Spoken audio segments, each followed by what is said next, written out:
আসসালামু আলাইকুম। কেমন আছেন আপনারা সবাই? আলহামদুলিল্লাহ আমরা ভালো আছি। আমরা চলে আসলাম নতুন আরেকটি ভিডিও নিয়ে। আজকে আমরা বানাইছি রমজানের জন্য কিছু সমোসা, আরও অনেক আইটেম আমি বানাইছি। এগুলো ফ্রোজেন করে রাখবো।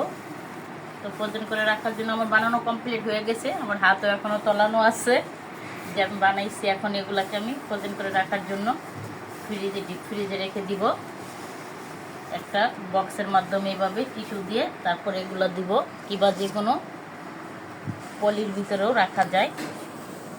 এরকম করে আমি রেখে দিব। আর যখন যে কয়টা দরকার সেগুলো আমি ভেজে নিব। শুরুতে আমি এভাবে সাজিয়ে সাজিয়ে রাখবো। হ্যাঁ, এখন আবার একটা পলি দিয়ে দিব টিস্যু, এবং আমি বক্সে রেখে দিতেছি ফ্রোজেন করে রাখার জন্য।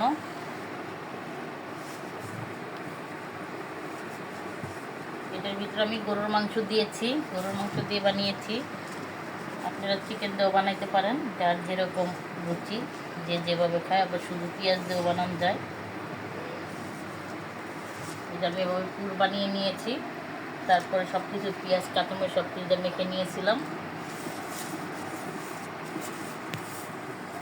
এভাবে ধাপে ধাপে আমি টিস্যু দিব, আর ধাপে ধাপে আমি এভাবে সাজিয়ে রাখবো সমোসাগুলো।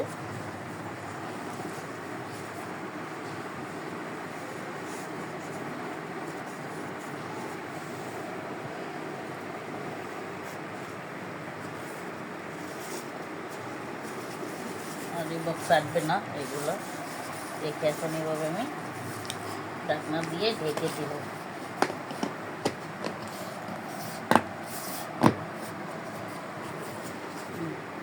ফ্রোজেন করে রেখেছি, এটি এখন ডিপ ফ্রিজে সংগ্রহ করব।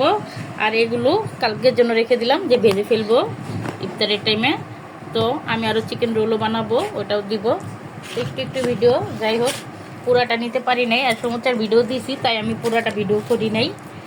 তো এতটুকুই করলাম। ভালো থাকবেন, আল্লাহ হাফেজ।